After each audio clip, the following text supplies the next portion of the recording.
आजादी अगर भीख में मिले तो क्या वो आजादी हो सकती है? आप खुद बताइए। ऑफ कोर्स वो आजादी नहीं थी, वो भीख थी। और जो आजादी मिली है वो 2014 में मिली है। हेलो दोस्तों, welcome back to new blog. आप सब लोग अच्छे होंगे, आशा करते हैं सभी लोग अच्छे रहे, आप जिंदगी में स्वास्थ्य और मस्त रहे। मैं आपका प्रिय मित्र मिस्टर पुष्पाल कश्यप, हिंदू रक्षा दल बधाई दोस्तों। जय श्री राम सभी हिंदू सनातनी भाइयों के लिए। दोस्तों ये जो टॉपिक है आपके लिए बताएं पूरी तरीके से। बीजेपी सरकार की एक सांसद हैं कंगना, जो बॉलीवुड में है दोस्तों, आपके लिए बताएं अभिनेत्री। उन्होंने अभी एक बयान दिया है जल्दी में एक मीडिया मंच से दोस्तों। उसमें कहा है कि हमें जो आजादी मिली है इस देश के लिए वो दोस्तों पूरी तरीके से मिली है 2014 से।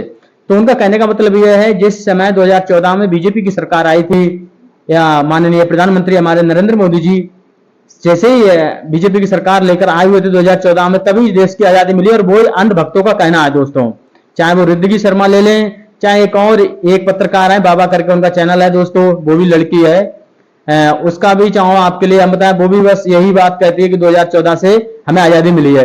दोस्तों आपके लिए बताएं बीजेपी सत्ता में बैठे हुए जो लोग हैं जो इस तरीके से कहते हैं कि 2014 से हमें आजादी मिली है इस देश में, हिंदुओं को आजादी मिली है, मुस्लिम को आजादी मिली है, हमें ये मतलब नहीं, लेकिन वो 2014 से आजादी बताते हैं हिंदुओं को मिली है दोस्तों।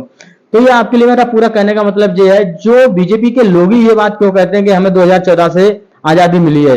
ये सब चाहे सत्ता पक्ष की हो चाहे विपक्ष की सरकार हो, जैसे चाहे राहुल गांधी ले लें, चाहे अखिलेश यादव ले लें, चाहे मायावती ले लें, चाहे सपा बसपा के, और आपके लिए हम बताएं कांग्रेस के लोग, ये लोग क्यों नहीं कहते हैं कि 2014 से ही आजादी मिली है? ये इसलिए नहीं कहते क्योंकि इन लोगों का कोई मतलब नहीं है, इन लोगों को पता है हमें आजादी कब से मिली है।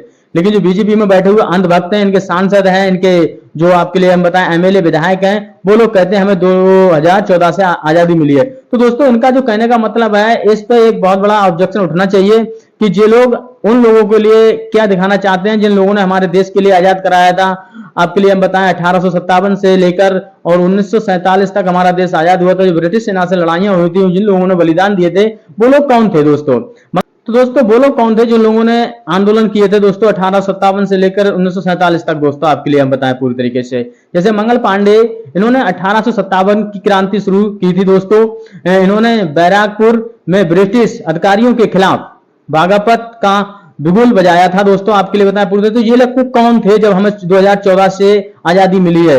रानी लक्ष्मीबाई झांसी की, जो रानी ने 1857 के संग्राम की अंग्रेजों के खिलाफ अद्भुत वीरता दिखाई थी। उन्होंने अपने राज्य को बचाने के लिए अंग्रेजों से कड़ा संघर्ष किया था। ये लोग कौन थे जब हमें 2014 से आजादी मिली है? नेता सुभाष चंद्र बोस, इन्होंने आजाद हिंद फौज INA के गठन किया था। इन्होंने देश को बाहर से सैन्य बल देकर आजाद कराने का प्रयास किया था। तुम मुझे खून दो, मैं तुम्हें आजादी दूंगा, ये उन्हीं का नारा है। तो ये लोग कौन थे?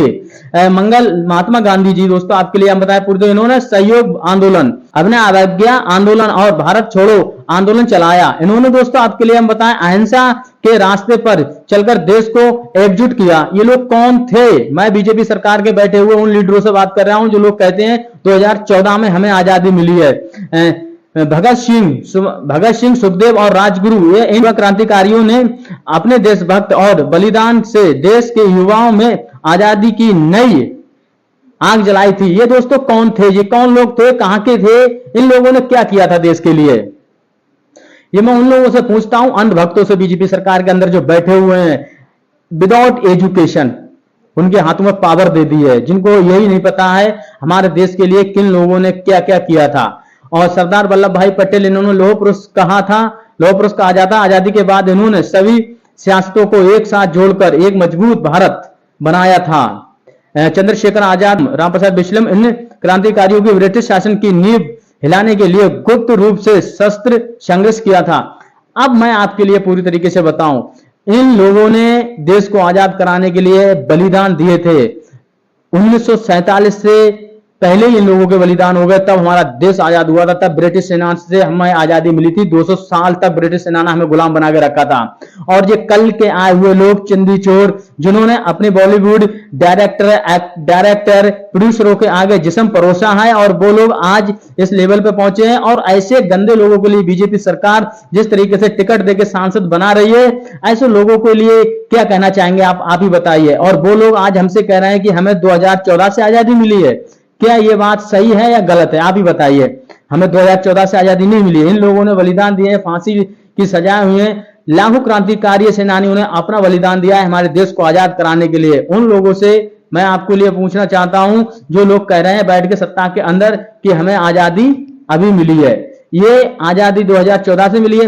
ये 2014 से आजादी उन लोगों को मिली है जो बीजेपी की सरकार में बैठे हुए अंधभक्त हैं। जैसे चाहे कोई भी मान लीजिए, अंधभक्तों को तो आपको अलग ही पता चल जाएगा। मैं नाम नहीं खोलना चाहूंगा और नाम ले भी लूंगा तब भी मुझे कोई दिक्कत नहीं है दोस्तों। आपके लिए बताऊं, कुछ लोगों के मैंने नाम ले भी लिए हैं। ये लोग वो कीड़े हैं कि कहीं पर समस्या को समस्या समझ के नहीं चलते हैं। ये अपनी हिंदू मुस्लिम करने से मतलब है।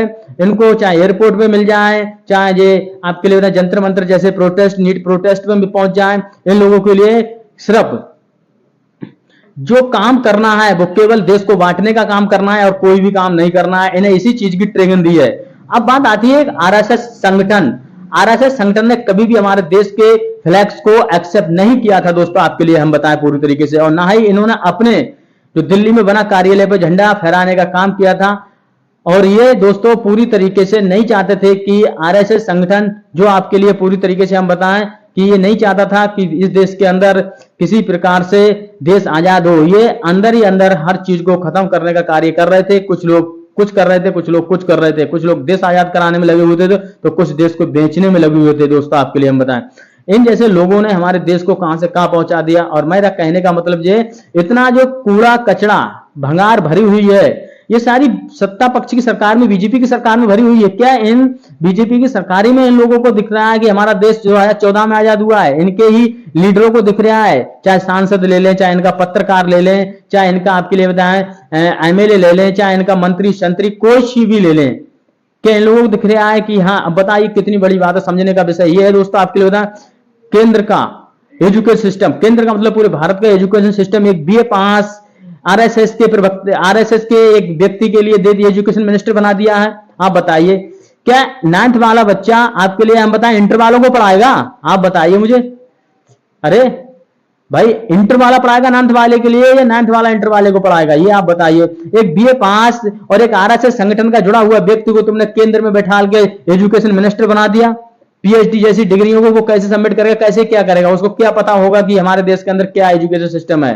तो दोस्तों, ये अनपढ़ों की सरकार है। आपके लिए हम बताएं, आपको हमें मिलकर बोलना होगा, लोकतंत्र है, आवाज रखनी होगी, हर उस व्यक्ति पर आवाज उठाना होगा जो धर्म और दोस्तों आपके लिए बता रहे हैं, धर्म के नाम पर दोस्तों राजनीति कर रहा है, धर्म के नाम पर हर खेल कर रहा है। देखिए दोस्तों, किसी भी प्रकार से दोस्तों कुछ नहीं होने का। मैं भी एक हिंदू सनातनी व्यक्ति हूं, लेकिन मैं किसी भी प्रकार के अहिंसक संप्रदाय फैलाने का काम नहीं करता हूं। मैं एकजुट होकर सभी लोगों के लिए कार्य करने का काम करता हूं, चाहे हिंदू हो, चाहे मुस्लिम हो, चाहे सिख हो, चाहे ईसाई हो, या किसी भी व्यक्ति, किसी भी अनुसूचित जाति का व्यक्ति हो, चाहे आरक्षण से लेकर मैं हर व्यक्ति के आरक्षण के लिए बात करता हूं दोस्तों। हम लोगों के लिए, एससी वाले के लिए, ओबीसी वालों के लिए हमें आपने दे तो दिया है 27%, 30% आरक्षण, लेकिन हम कहां हैं?